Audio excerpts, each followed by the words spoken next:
We need a new system. We need a new society.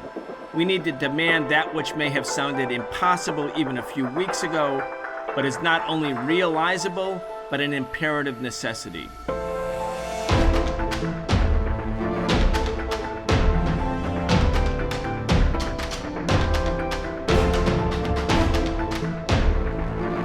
In his State of the Union address to Congress, Donald Trump declared war on immigrants, the civil rights movement, Mexico, Canada, Denmark, Panama, and social service programs. Welcome to the Socialist Program. I'm your host, Brian Becker. Today we're talking with Dr. Nazia Kazi. Dr. Kazi is a professor of anthropology at Stockton University, the author of the book Islamophobia, Race, and Global Politics. Welcome back to the show. Thanks, Brian. It's good to be back. Well, really good to have you once again. I want to get your thoughts, your assessment, your perspective on the Donald Trump administration. Take two, number two. He's number 47. He spoke before Congress on Tuesday. As I mentioned in the intro, he declared war on big parts of the world, including big parts of the United States. I want to start, though, with his attack on DEI, diversity, equity, inclusion, also known as the achievements or some of the achievements of the civil rights movement.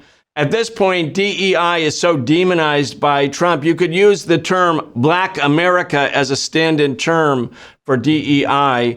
Not that alone, but certainly Black America is being targeted by Trump. I want to play this clip from his State of the Union address and then get your comments.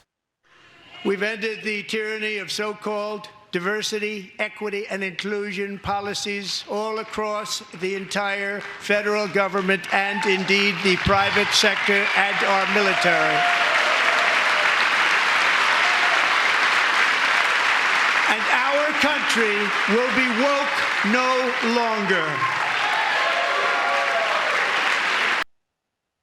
All right, Nazia, the tyranny of DEI, your thoughts? Well, I think what we see with the assault on DEI in Trump 2.0 is a parallel to the Muslim ban that we saw in Trump 1.0. So I'm sure your viewers and listeners remember that Trump's first run for president was really marked by this assault on Muslims in the U.S. And potential Muslims in the U.S., Muslim migrants. And he really campaigned on this platform of instituting a Muslim ban, something he sort of effectively accomplished in many ways. As one of his first acts as U.S. president. It was one of the first executive orders that he signed into law was the quote unquote Muslim ban. He's sort of doing the same thing now with DEI. He is throwing some, peanuts at a certain segment of his base. And by that segment of his base, I mean the kind of racist, xenophobic Trump supporters who wanted to see him take such action when he came into office. But really, I'm still recovering from last night's performance in front of Congress. And I'm not really recovering from Trump's sort of predictable victory lap that he took. I'm recovering from the resistance cosplay that we saw from the Democrats that were sitting there holding up these placards as if they haven't also been at the forefront of assault on Black and brown people, on migrants, which is something I hope we can devote some time to in our conversation today. No, indeed. And there was, for all of the sign holding by the Democratic Party, as you said, the embrace of so many policies that have been hostile to antithetical to the needs and interests of Black and brown communities in the United States. That really stands out. But also the opposition is purely performative. There was one member of the House who actually heckled Trump for a minute. The rest of them just sort of sat on their hands. Hakeem Jeffries, we're going to play a clip later from Hakeem Jeffries. He said, what can we do? He's the leader. He's the Democratic Party leader in the House of Representatives. What can we do? Well, how did civil rights, going back to DEI, and of course DEI is not a panacea for racism, but it is a small sort of acknowledgement that things had to change. But when you think back to the passage of the 1964 Civil Rights Act or the 1965 Voting Rights Act, the two pieces of legislation that, in a way, were the most far-reaching pieces of legislation in U.S. history because they ended the formal legal system of apartheid. That did not come about because the Democratic Party or anybody in Congress was like riding a wave of militant protest. In fact, that came from below. That was against the Congress. That was against both parties. Dr. Martin Luther King was the leader we know about, but millions of people were actually in the streets fighting for years and years. That's how the Civil Rights Act got passed. Absolutely. Your point about, popular mobilizations being the reason that the needle ever moves in U.S. politics is really well taken. To this point of what we'll discuss with Hakeem Jeffrey saying, well, what can we do? I think the point is the Democrats, have already done it. So when we see these placards being held up in last night's speech saying, no gutting Medicare and Medicaid, people who remember their history will recall Biden's sort of record slashing of these programs. People who remember their history will remember Obama's slashing of SNAP benefits, food security benefits. So for these folks to now have the audacity to position themselves as somehow vehemently opposed to these moves is frankly an insult to anyone with any kind of recollection of recent U.S. history. I think what we're seeing, I remember that, it was Marx who said that capitalists are a warring band of brothers. And, more recently, Noam Chomsky said that the smartest way to keep people passive is to limit the spectrum of acceptable debate and then allow very lively debate within that spectrum. And what we saw last night was precisely that. It was a performance of there being a political spectrum in the US, when in actuality, what we have is a regime of austerity in the US, regardless of who wins our presidential elections. I'm reminded of Joe Biden's chief of staff, Jeffrey Zients, who came from a private equity background, who had a fierce commitment to austerity, to slashing, social programs. And that was Joe Biden's right-hand man.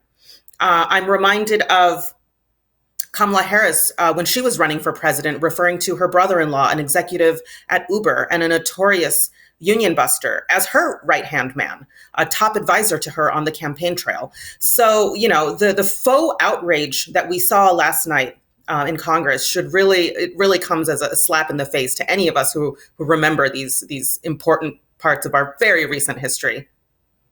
No, indeed. I think it was 25 million people were removed from Medicaid by Joe Biden in the last 2 years. People are sort of searching for these answers. Why could Trump win? How could he win again after January 6th, after this exposure that he carried out this right-wing mob attack that dispersed Congress, something that had actually never happened before. That his big punishment was he lost his Twitter account for a while. And here he is back again. But when you think of what Biden did, taking 25 million people off of Medicaid was expanded during COVID. It showed that Medicaid should have been expanded whether there was a COVID epidemic or not. But taking those 25 million people off, if you've lost health care coverage, you're not about to run out and enthusiastically vote for Joe Biden because his name is not Donald Trump. Yeah, this morning, I live in Philadelphia, and I saw a sticker, a big, large sticker on a pillar outside that said, "Deny, defend, depose." This is a shout out to Luigi Mangione. We live right now in a culture where assassin of an American CEO is celebrated in popular culture, where people are hosting letter writing campaigns to flood his mailbox while he's in jail. Because people have such a profound and rightful cynicism about how neither branch of, our elected officials serve the needs of people. This is a country where you spend the last few months of your life arguing with your insurance company on the phone. There is a profound profound cynicism that people have, and sometimes, it is misplaced within our political system, which is why you see so many folks seeing Trump as some kind of political outsider who will go after, the elements of the ruling class in politics that people are frankly fed up of seeing. I'll remind everyone that Trump's first run for presidency was marked by this slogan that he was going to drain the swamp, that he was going to get big business interests out of Washington. And then, of course, he appoints Rex Tillerson as his Secretary of State, the former CEO of ExxonMobil, and then quickly fired him. So the situation we see is certainly a direct product of people's frustration and cynicism about the system that we live under. One of the noteworthy elements in this discussion, I think, is over the issue of Palestine, the issue of Gaza. You had Joe Biden and Blinken and Sullivan basically co-sponsoring the genocide against people in Gaza for 15 months before they left office. And then I saw an interview with Sullivan where he talked about how they had really strengthened the hand of U.S. foreign policy makers going forward, so that they were proud that they had given Trump a stronger hand to play with. This is something they were actually touting. For months they had said Trump is an existential threat to democracy as we know it. Then they were like, no, but we made his hand a lot stronger. I want to talk to you about where things are in Gaza. Yes, Biden, Blinken, Sullivan, they carried out, supported, financed, armed the genocide. Trump wants to go one step further. He wants to get rid of the people of Gaza altogether. In the last days, there was an Egyptian plan for Gaza reconstruction. Just this morning, right before we started recording this show, Nazia, Trump said, no, the Palestinians all have to leave. They're going all out for complete ethnic cleansing. Here's Trump a little bit earlier talking about his plans for Gaza. Then I want to get your response. The only reason the Palestinians want to go back to Gaza is they have no alternative. It's right now a demolition site. This is just a demolition site. Virtually every building is down. They're living under fallen concrete that's very dangerous and very precarious. They instead can occupy all of a beautiful area with homes and safety, and they can live out their lives in peace and harmony instead of having to go back and do it again. The U.S. will take over the Gaza Strip, and we will do a job with it, too. We'll own it and be responsible for dismantling all of the dangerous unexploded bombs and other weapons on the site, level the site and get rid of the destroyed buildings, level it out, create an economic development that will supply unlimited numbers of jobs and housing for the people of the area. Do a real job, do something different, just can't. What's your thoughts, Nazia? I mean, obviously, just a kind of fascistic approach towards the people of Palestine. The people of Palestine are not leaving. The people of Gaza are not leaving. The people of Gaza are certainly not leaving. The heads of state, regardless of which political party they come from, have been hell-bent on a program of ethnic cleansing. Your point about the continuities between the Biden administration and the Trump administration are crucial here. I know I keep harping back to this point, but I think it's really important for our political education to understand these connections. And I think for every outrageous, garish, genocidal statement made by the Trump administration, you can find its counterpart in the Democratic Party. So I'm reminded of this summer at the DNC when Kamala Harris announced her, formal run for president, when demonstrators outside were reading the names of children that had been killed by the U.S.-backed genocide in Gaza. The delegates for the Democratic Party walked by them very, sensationally putting their fingers in their ear. Which I think is almost a Kafkaesque embodiment of the Democratic Party's position.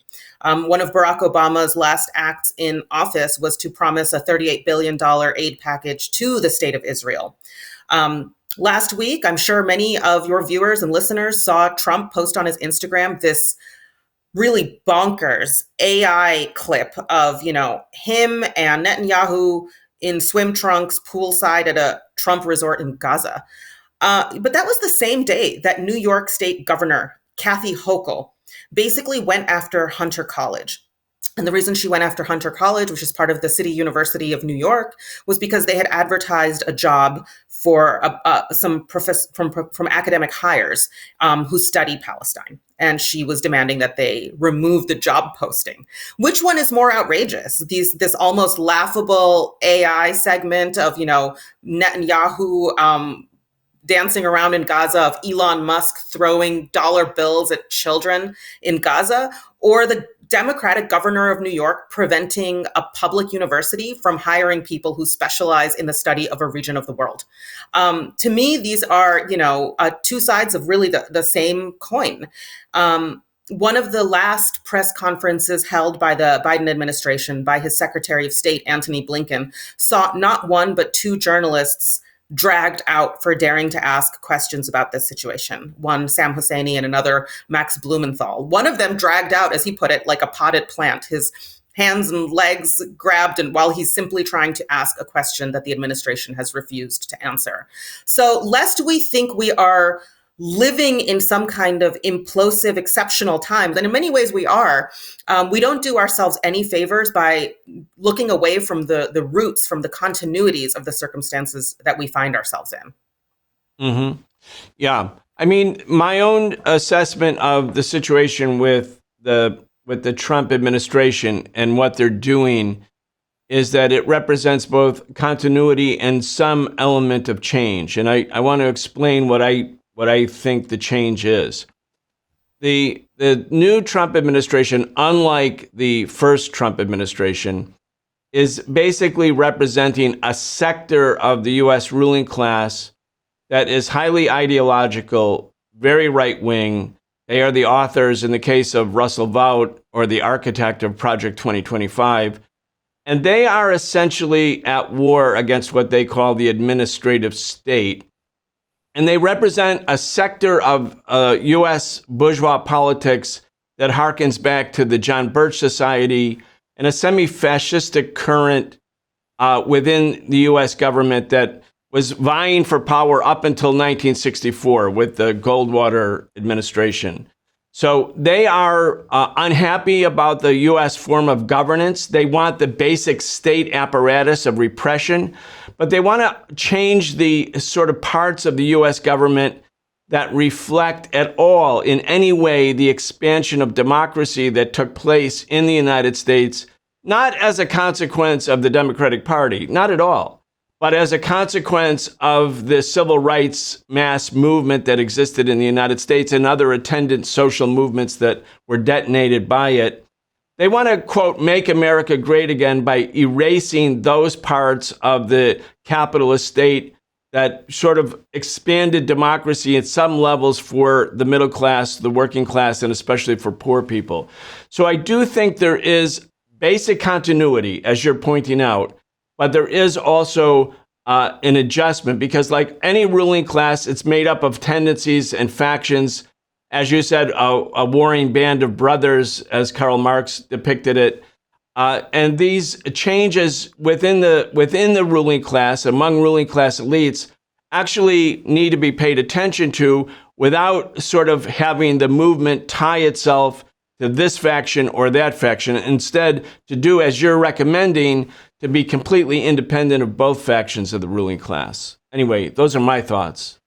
Yeah, I agree with you, Brian. I think we are seeing a new kind of an austerity regime take over. It's not that we haven't had an austerity regime, as you described, with the cutting of Medicare, Medicaid, and SNAP under prior administrations. Now we see this kind of language of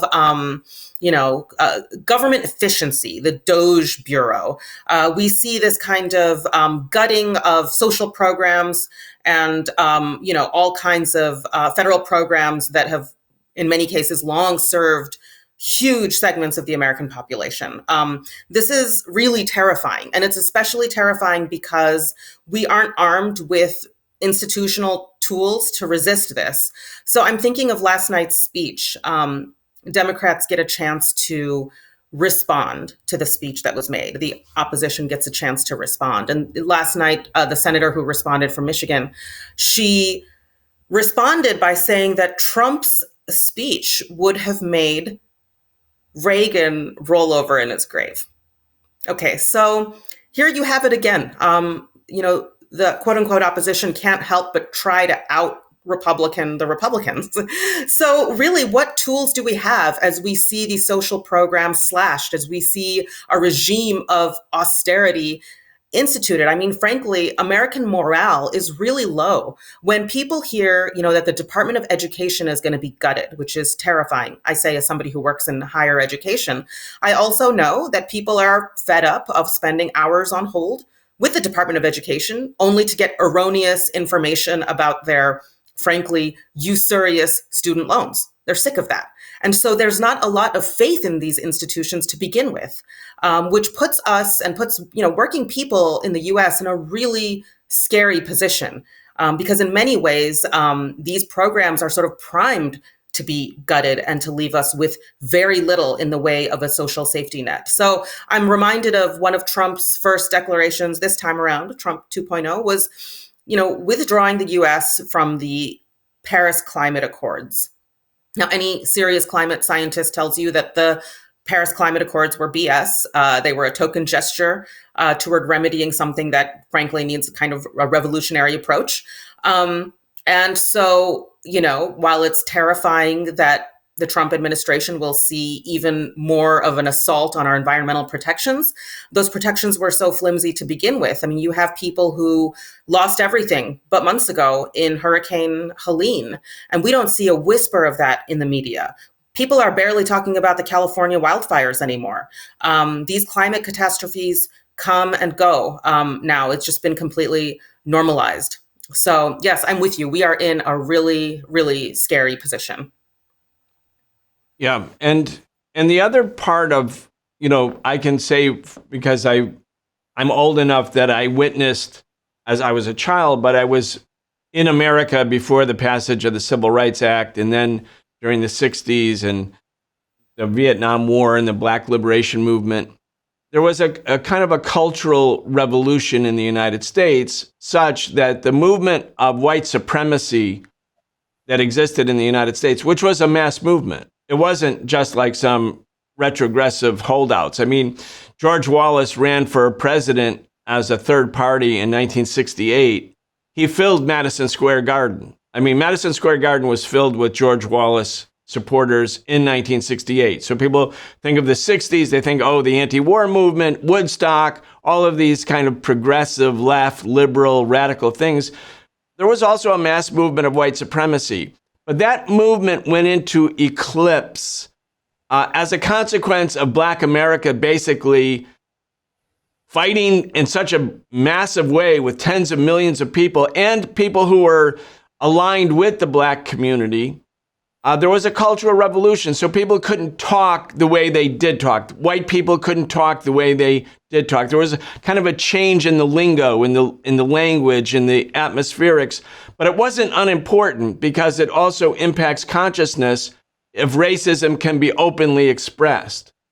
And I also feel like this is what Trump and what the Trump movement, what MAGA represents, not from the base, not from the voters who are pissed off at the establishment, but from the right-wing ruling class sectors. They would like to sort of end the what I call the second Reconstruction, which was the civil rights movement, as they ended the first Reconstruction movement, and sort of take the country all the way back where they have undiluted power. Now, for us as the left, the challenge is how to build upon earlier achievements and not be satisfied with them, how to keep fighting, how to fight for from my point of view, a socialist reconstruction of society, but at the same time recognizing that this assault by the ruling class is trying to marshal forces in society to launch kind of a counter-revolutionary wave. And the Democrats, in the face of that, yes, they've gone along with many of the same policies, but in the face of what they themselves, some of them at least in Congress, could recognize as to be a grievous racist movement, they're doing actually nothing to facilitate the kind of fight back that would be effective. Anyway, again, these are complicated, multi-layered issues for the progressive left forces. Go ahead. Yeah, I'm really always struck, by some of these images you've shown of the civil rights struggle in this country. I spend a lot of my time in the classroom teaching about this era. One of the things I teach my students is, as you're describing, the kind of popular racial vengeance that can easily be activated by American heads of state, something that Trump does exceptionally well. A lot of folks don't remember that, before Trump had a political career, one of the first things he did in the realm of politics was buy out a page in the New York Times calling for the state of New York to bring back the death penalty so that it could execute the Black boys who had been wrongly accused of, being the Central Park Five, the exonerated five. I show my students images from the era of, what Brian Stevenson has called racial terror in the US, the era of lynchings. And one thing that always strikes me about the photographs from this era is how much of a party these scenes were. It was grotesque, carnivalesque, children smiling in front of the body of a dangling corpse. And that these photos exist tell us just how recently this was. Many people in those photos are still alive today. I was talking to my students recently about similarly field trips that are taken by Israeli school children to basically observation decks that have the kind of binoculars that you see, atop the Empire State Building. You can see those through those binoculars and observe the carnage in Gaza. There is something truly grotesque about the stage of empire that we're living through. And much of that became apparent with the sensationalist anti-immigrant raids that unfolded the first couple weeks of Trump's presidency. Now, of course, statistically, we know Obama was the biggest deporter, that Biden came second, in fact, and that there is a bipartisan push for a xenophobic deportation regime. I was really struck when I saw Kamala Harris on Anderson Cooper when she was on the campaign trail, basically telling him that Trump didn't build enough border wall. He campaigned on a platform of building border wall, and he didn't build enough. And I'm like, what? I had to make note of that so I could bring it into the classroom again. These are vengeful political moments that we find ourselves in, the targets of that vengefulness being the most vulnerable populations, undocumented immigrants, working class people of color, our growing prison population. So, I am really struck by the kind of bloodthirsty nature of American racism. Yeah, and we were just looking at some of the statistics. Biden actually deported more people in the first month of his administration in 2021 than Trump did in this second Trump 2.0 administration. So in spite of the performative Tom Homan and Trump's speeches, actually Biden deported more people.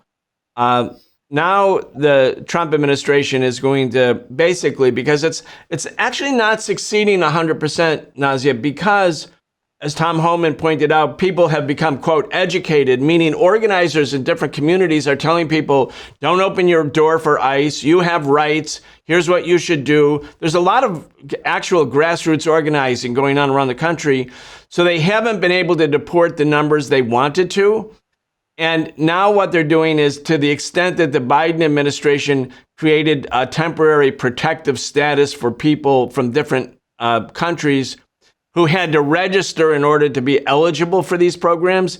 Now, ICE and Tom Homan are going to basically go through all the people who actually gave their names, gave their phone numbers, gave their workplaces a year ago to the U.S. government. Those are the people who are going to be rounded up because they're easier to find and you don't have to have the drama of raids. And the other irony here is, and as you know very well, but I want to keep saying it because for people who might be fooled by Trump's politics, if the U.S. succeeded at deporting 15 million undocumented families, people, the U.S. capitalist economy would basically stop functioning. So they're actually not going to do that.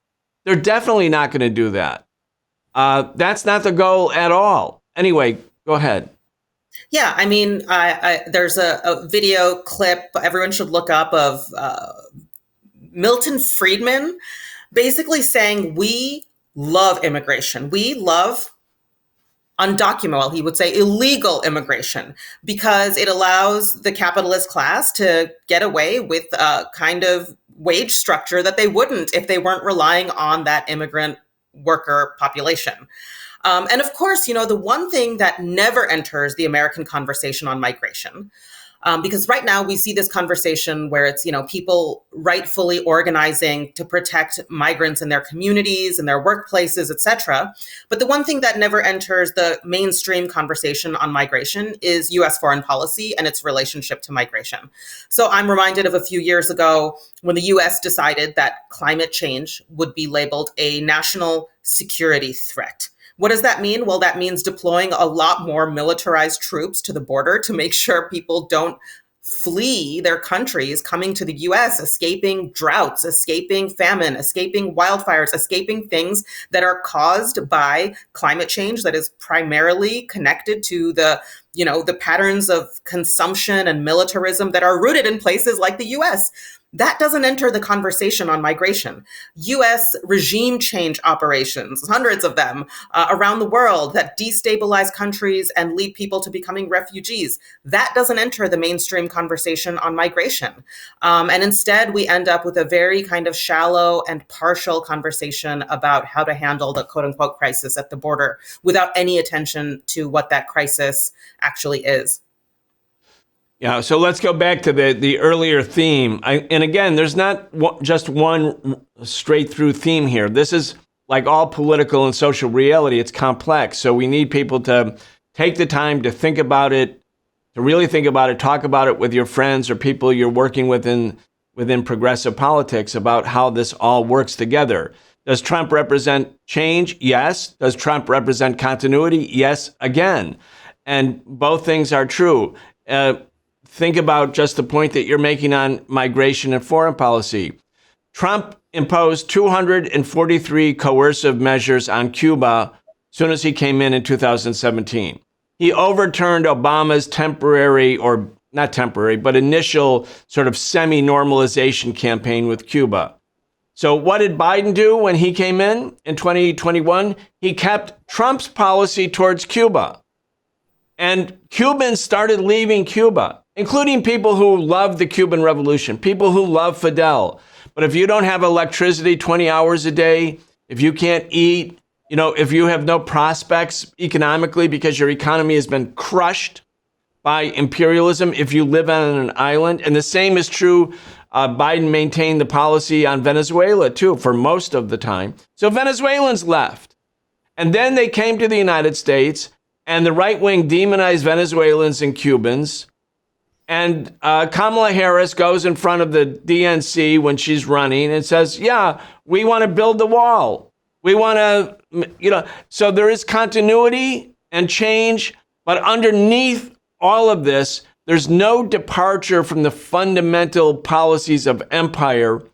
And when you think about racism or Islamophobia or all of the other ideological manifestations that we're witnessing, they stem from the underlying economic and social order. In other words, from capitalism and imperialism. Yeah, we should pay close attention to Marco Rubio serving in the role that he serves in right now. I guess he's forgiven Trump for derisively referring to him as Lil Marco, in Trump 1.0. But now, in his position as one of the highest ranking members of the Trump administration, we have a guy who is, of course, fiercely opposed to Cuban liberation. And also applies that same trope across Latin America, which is why he's been cheerleading the absurd Panama conversation that's come out of Trump's mouth. He really has a special ire for the Latin American left. And, I spend a lot of time in the classroom, and my history majors, my political science majors, none of them know really about the era of U.S. dirty wars in Latin America and how that shaped Latin American politics and economics in really profound ways. If any of your viewers or listeners are lucky enough to have students or whatever, the conversations they have in their community, this kind of historical grounding is really key, because we have to understand how the Monroe Doctrine, this kind of colonial program where the U.S. gets to treat Latin America as its playground, for the extraction of resources, for the construction of strategic trading ports, etc., that Monroe Doctrine is alive and well, and it shapes so much of American foreign policy in the Western Hemisphere.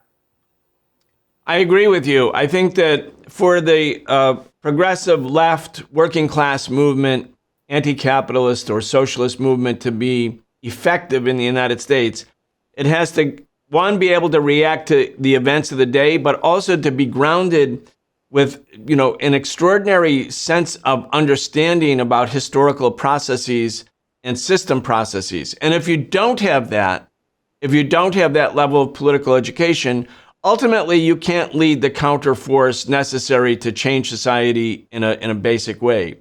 So let's just go over some of that. This kind of, the United States bourgeoisie, the United States ruling class, for its first 250 years, say the nascent bourgeoisie starting in the beginning of the 1600s, I mean, it was sort of focused on expanding westward, of taking more and more of what is North America. And that included the genocide of indigenous people. By 1790, 2 years after the U.S. Constitution was adopted, 1 out of every 6 people living in the United States was an enslaved person. 90% of Black Americans at that time, or Black people in America, were enslaved people. By 1860, 70 years later, those numbers were basically the same. 90% of Black people were still enslaved, but now the enslaved population was 4.4 million. Anyway, by 1898, this starts to change, Nazia, and you're an expert in global politics.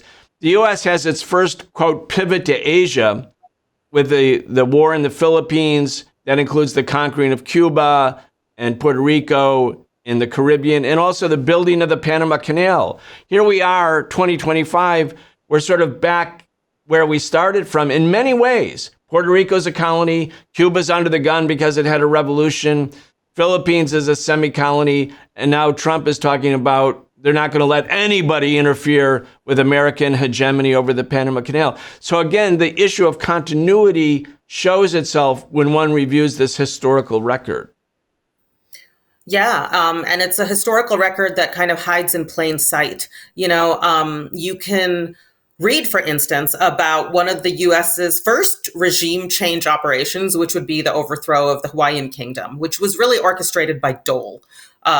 Dole, a corporation which is still around now in your grocery store, that oversaw, the overthrow of a monarchy that had been tipping toward more democratic reforms for the people of Hawaii. I teach my students a lot about this history. There's a great book that I'm sure a lot of your listeners have read by William Bloom, where he just kind of encyclopedically documents CIA interventions around the world since World War II. Or you could read a book called Overthrow by Stephen Kinzer, where each chapter is devoted to a violent, brutal regime change operation in various parts of the world. And it's extensive. This history is really extensive. And so when you see this mask off moment that we see right now, where Trump brings Zelensky into the Oval Office to sort of publicly humiliate him on live television. And we all kind of watch astonished as this new form of foreign policy just kind of unfolds in real time. Some of us remember Hillary Clinton throwing her head back and laughing and saying, "We came, we saw, he died," when she was talking about Gaddafi in Libya. A very different context, of course, than the Ukraine one. But nevertheless, right now we see the masks are off, that Trump will go on, stand at his podium and talk about taking Greenland. He'll talk about making Canada a 51st state, taking the Panama Canal. And he's just saying it. There are no longer these kind of colonial dog whistles, the justifications that have been given for empire so long, where we claim to be bringing democracy and human rights, or saving the poor, oppressed Muslim women, liberating them from the barbaric brown men who subjugate them. Those kind of dog whistles are gone. And right now it's just kind of barefaced that this is a project of extraction of resources. I mean, Trump said it in his first term. He said, "Yeah, we've got troops in Syria, but they're there to take the oil." And the interviewer kind of pushes back. She's like, we're there to protect, our interests. And he's like, well, maybe we should be taking the oil. And he just said it. So this mask off moment is at once really edifying and also really terrifying, because it shows us this kind of rupture that we're living through. Well, maybe that should be the title of our show: Trump mask off for imperialism, because, it is brazen. And in that sense, there's something that's useful about it. You don't have to fight about the language because it's so out there. And then the other point, and I think it's an important point that you're making, is that if actually once one is so obviously mortified by the obvious, brazen, blatant, open, naked racism, colonialism, imperialism, unmasked by any sort of diplomatic niceties, you could then think, wow, this is the worst thing that has ever happened in American politics, and then affix yourself to the Democrats, because at least in 4 years or 3 years, they could be elected, and then there won't be Trump. But then we're back to the same starting point.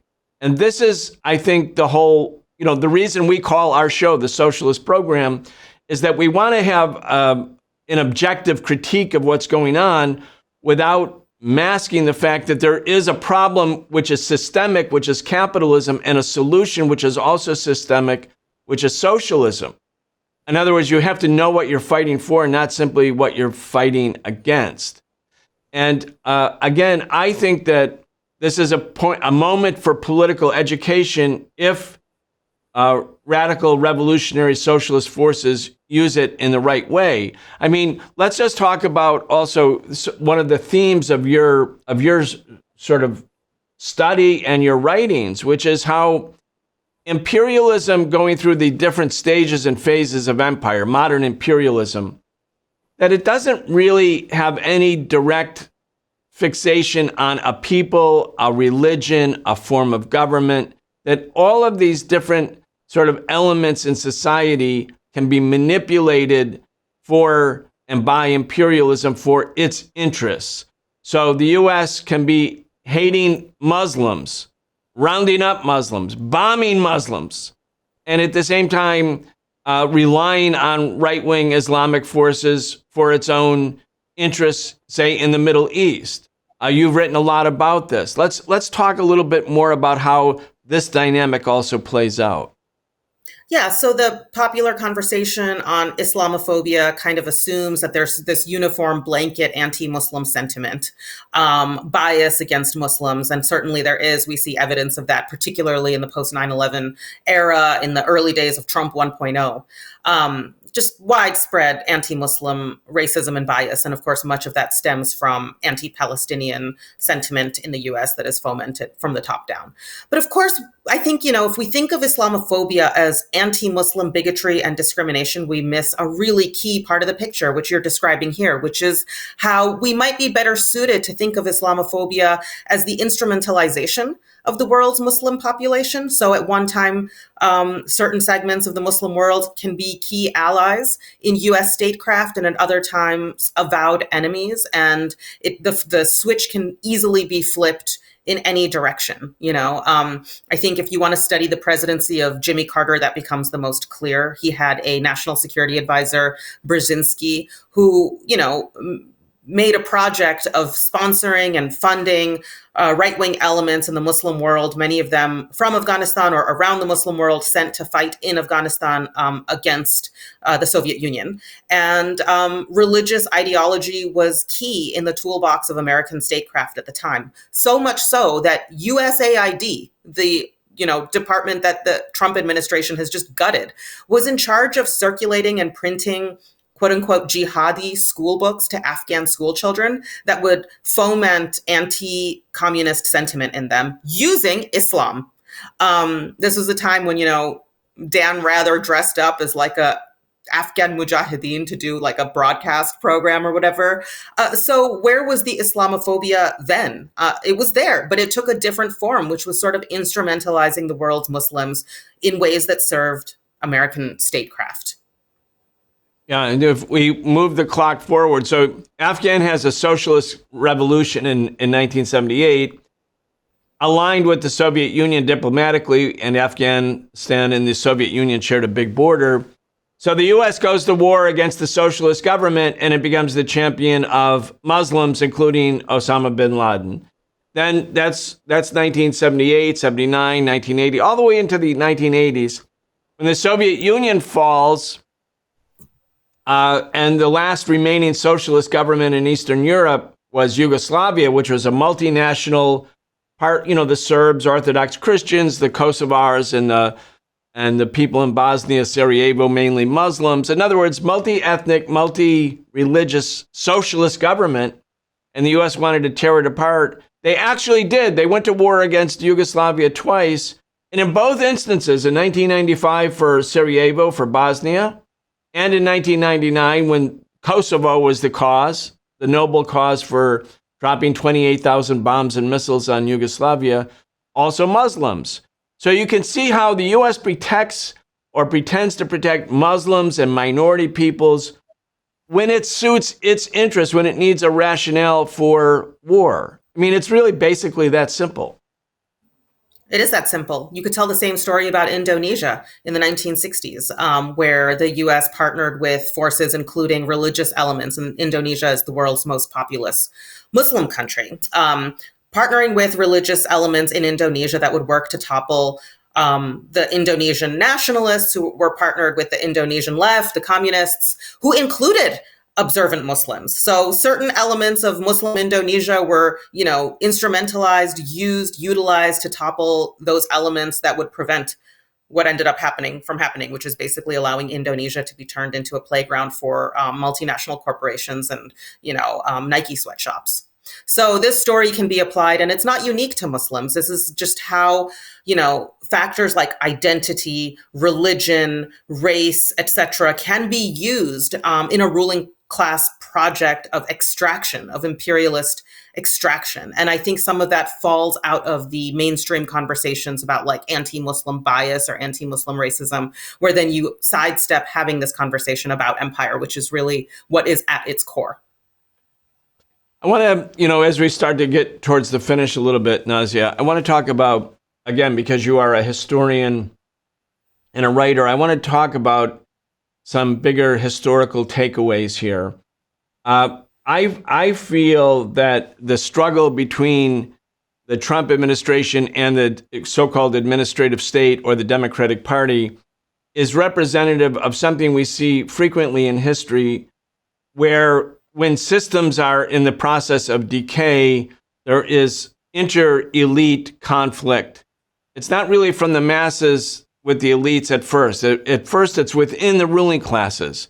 When factions and trends and tendencies, which always exist, a warring band of brothers, as you pointed out, it always exists it's never a monolith, but the ruling class kind of manages inter-elite conflict in a way that's not totally disruptive to the basic system of exploitation. But at a certain point, because of decay or other factors, shocks to the system, inter-elite conflict takes on a more venomous tone. And you could see that before the French Revolution in 1789, even in the Haitian Revolution, 1791 to 1804. Certainly you can see it in the revolutions of 1848 that shook Europe and the springtime of nations and the rise of contemporary nationalism. You can see it in the Russian Revolution that, the Russian Revolution didn't start with the Bolsheviks against the Tsar. It was inter-elite conflicts that sort of eventually lead to something bigger, an actual revolutionary change. I feel America is sort of entering a phase where there have been several shocks to the system. One, the rise of China. Two, the 2008-2009 economic meltdown. You had, of course, COVID and another massive economic contraction in 2020. The Trump presidency itself, January 6th, Trump as a disruptor of contemporary, imperialist politics. These are shocks to the system, and I feel that it's not simply going to go back to where we were 25 years ago. I think we're in a period of political deterioration for the capitalist imperialist system, inter-elite conflicts are emblematic of the inability to resolve crisis. And greater crises are coming. Climate catastrophe, AI as a disruptor for work, certainly global war. Anyway, this whole situation is sort of very filled with possible revolutionary outcomes. Not only revolutionary, also fascistic outcomes. In other words, a very destabilized, dynamic sort of situation. Anyway, that's how I'm viewing this phenomena as we go towards the finish, and take as much time as you want. I want to get your thoughts, your reflections on this as a historian. Well, we want to pay close attention to these ruptures that you're talking about. And it's true. It's very easy to kind of wave broadly at the ruling class and their unity, which is there. But right now we're seeing some fault lines, and it's important to sort of look at these fault lines scientifically. What are the interests, for instance, of Wall Street and the finance and banking elite in the US? How did those collaborate or clash with, for instance, the rising tech elite that have shored up behind the American right wing, behind Trump? What is the role of crypto? You'll find among the right certain kind of isolationist folks who might have talking points that seem to align with some of the things that anti-imperialists on the left say, but for very different reasons. How are they all clashing with one another, and how are all of these segments clashing with the sort of bourgeois elite that aligns itself with the Democratic Party? We have to pay very close attention to these fault lines, because I think you're hitting the nail on the head, that we are, seeing in real time some very real ruptures taking place. And we can think about Friday's meeting in the Oval Office with Zelensky. I was walking around Philadelphia over the weekend, and it seemed that liberals had gotten their Ukraine flags out of mothballs to walk around waving them on Market Street in Philadelphia. And you really have to wonder what happens now with, under Trump, certain ties with the European Union or leading European states seemingly in peril, or a longstanding US-Canada alliance crumbling in the face of these newly issued tariffs. These are frankly confusing for a lot of people, and we have to think very carefully about them rather than just kind of gesture broadly at the unity of the ruling class, which is very much alive. All right, we're going to leave it there. These are big topics. And again, for our audience, we're looking at this, and just as you are, Nazia, not because it's interesting or because we're, have a historical perspective, but because we are partisans in the struggle to make change on behalf of working class people everywhere, not just in the United States, and to fight imperialism and all of its manifestations. Anyway, we've been joined by Dr. Nazia Kazi. She is a professor of anthropology at Stockton University, the author of the book, Islamophobia, Race, and Global Politics. Dr. Kazi, thank you so much. Thank you.